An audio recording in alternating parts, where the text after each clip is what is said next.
Who doesn't love bunnies? In the world of rabbit care, there's so many misconceptions. No, don't hold your rabbit like that. The bunny's in shock. You're sitting like a little human. I've said it before, but I'll say it again. Do not give your rabbit a bath. Like, people don't understand that this rabbit is under immense stress and pain.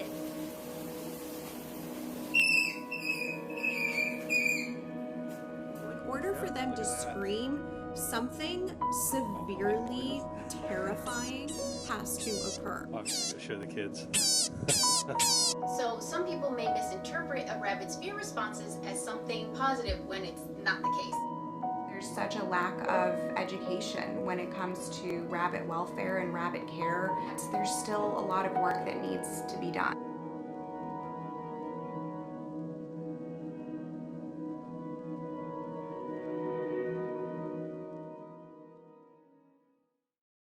This is Prince.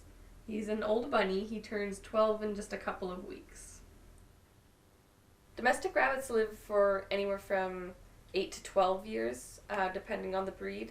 And Prince is almost 12, like I said, so he's at the upper end of that. Prince is my best buddy. I get to spend all day with him. It's the best part of every day. A typical day with Prince consists of several hours of supervised exercise time, and then a lot of care for him, such as giving him painkillers, giving him time with a heating pad because he has arthritis, and massaging him because he has arthritis, and then, of course, lots of cuddles. So at Prince's age, he does have a lot of health issues. The primary one is arthritis. He's got bad arthritis in his back and then going down to his hips, which has led to a lot of other problems. He's experienced a lot of muscle loss because of it, so that affects his balance and the way he sits, which can lead to sores on his feet, and it can also affect the way he goes to the bathroom, which then leads to urinary tract problems and digestive problems. So it's kind of like a web of all these things stemming from the arthritis. When we first got rabbits, I wish we'd known that just because something in the pet store has a picture of a rabbit on it, it doesn't actually mean that it's good for rabbits. It's easy to fall into that trap when you get a new pet, where you go to the pet store and you see a bag of food with a rabbit on it and you just assume, oh, that must be good for rabbits. But that's just not the case, unfortunately. It actually took a lot of research and time before we could figure out what was actually good for rabbits and what just happened to have a picture of a rabbit on it at the pet store.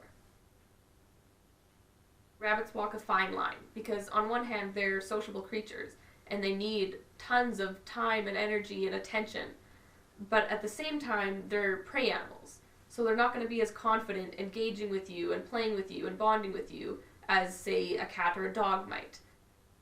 It takes a lot of patience and a lot of time for them to actually feel comfortable around you and to build up that trust.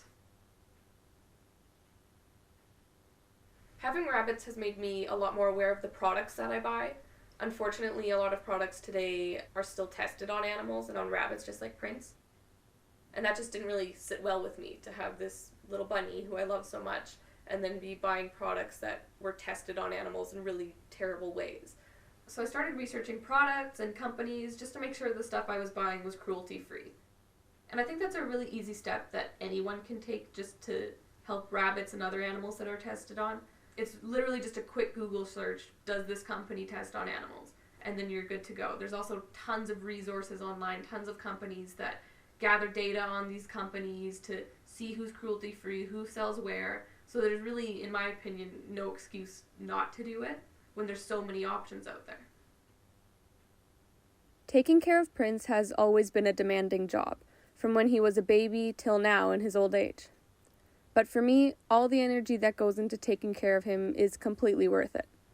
I love Prince so much, and as his owner, I have a responsibility to give him the best life I possibly can, which I am more than happy to do.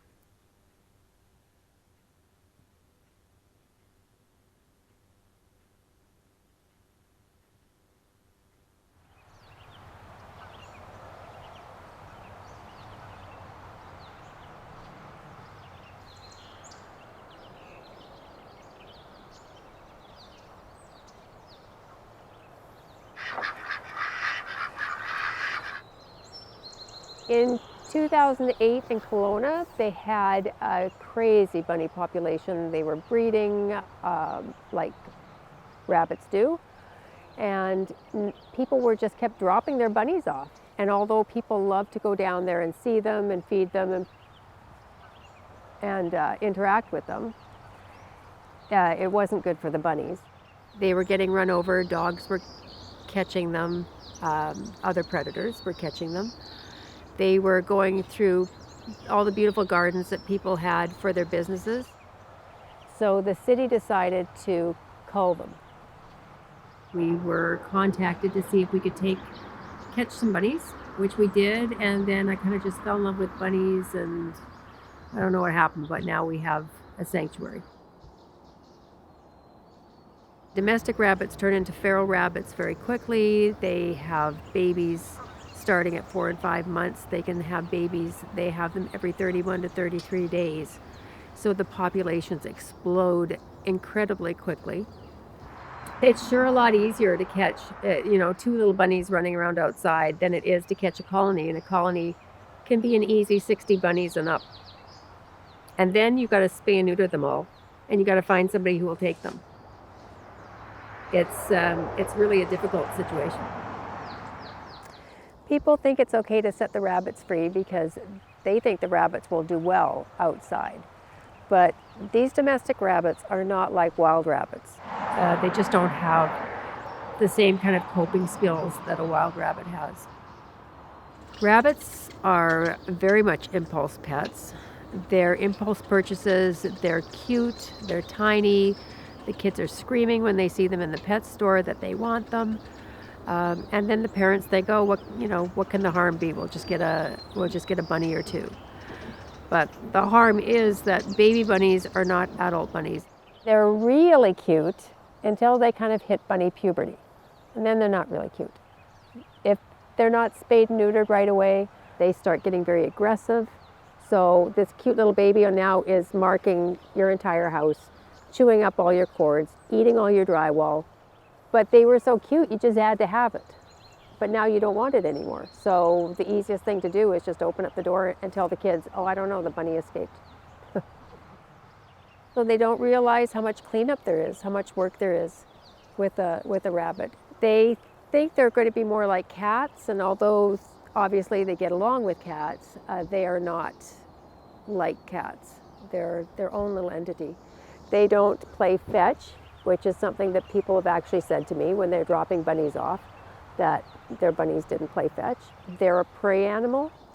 So when you go and you pick a bunny up, they think that you're an eagle or some bigger animal.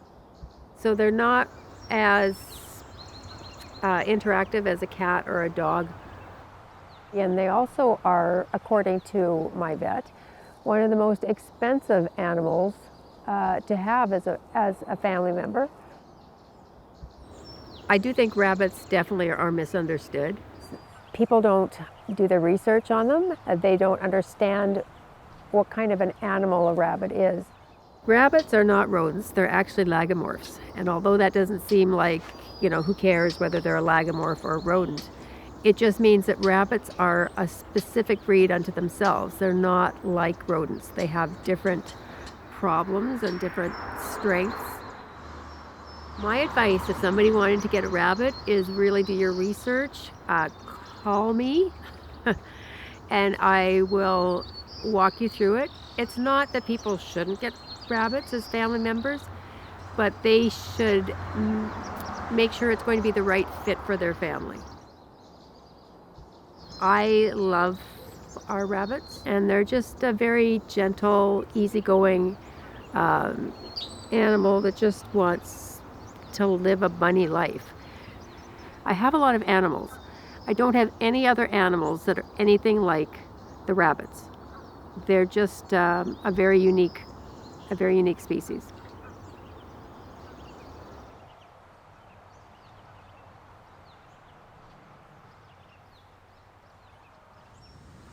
So we're sitting here today in Jericho Beach Park, and I've been coming here since the 1980s. There's swimming to be had, there are lots of trails.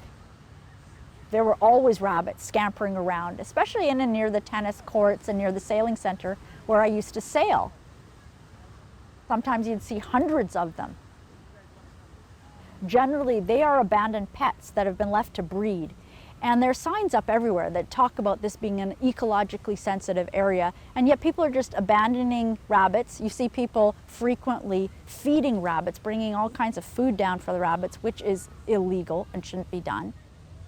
They are left out here without health care, without access to fresh food and water on a regular basis. They are subject to killings regularly by coyotes and raccoons, and they are basically out in the wild where they're actually domesticated pets that have been thrown into the wild. So they really can't fend for themselves. It's not going to be a storybook ending like Peter Rabbit. It is a tragic ending for most rabbits. It is illegal to abandon your animals. This is a form of cruelty, but yet a lot of people are still doing it, and it's been a consistent thing that's been done here in Vancouver and in Richmond and other municipalities. You wouldn't think about doing that to your cat or dog as readily as you would for a rabbit, but there's a kind of a prejudice that rabbits suffer from, that they're more disposable, which is completely incorrect. And it's also kind of reflected in the law. Animals like rabbits really do have a very hard time under the law.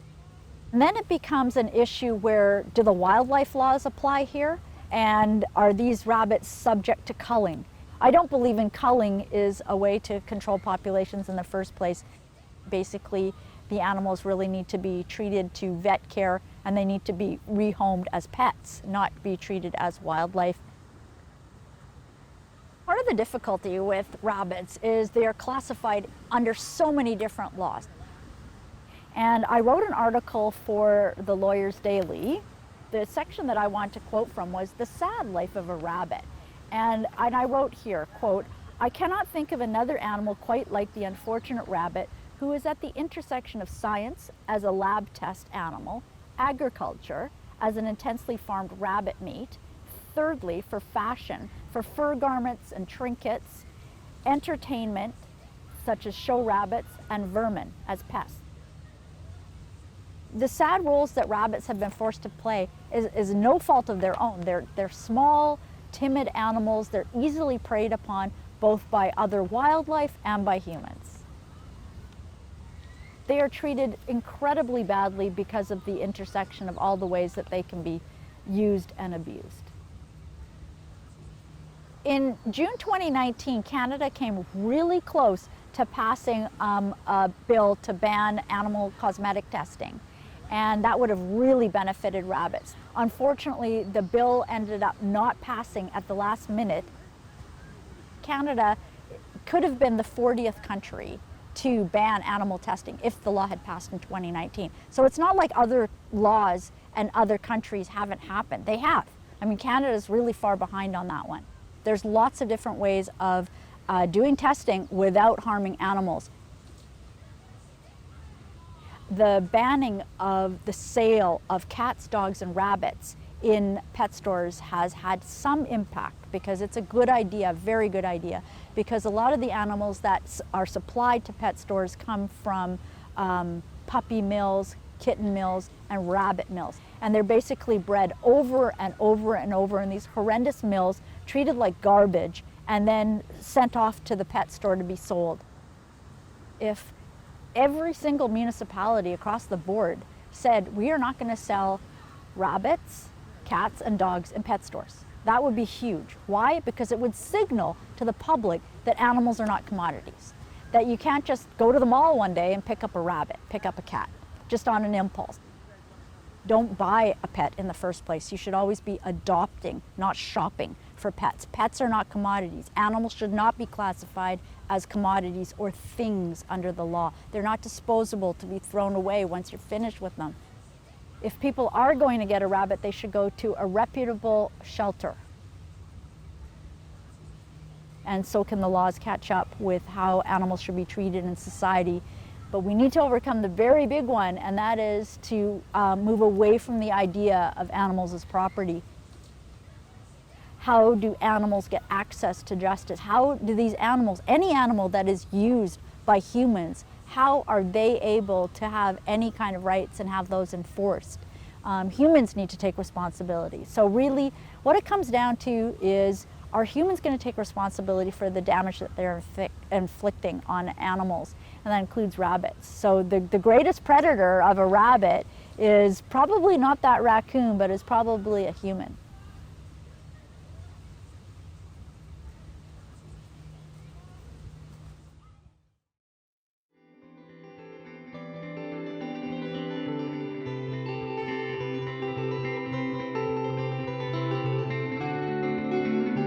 Using my right hand to support her lower half and in tucking my left hand under her chest. Grass hay should be provided to your rabbit 24/7 at all times. And I just have some miscellaneous toys all around their cage. So if you find a baby bunny like that, please leave it alone. At Adopt a Bunny Rabbit Inc., where she'll get spayed and be placed up for adoption. For the last 60 years, CFHS has worked on behalf of our members to end animal cruelty, improve animal protection, and promote the humane treatment of all animals.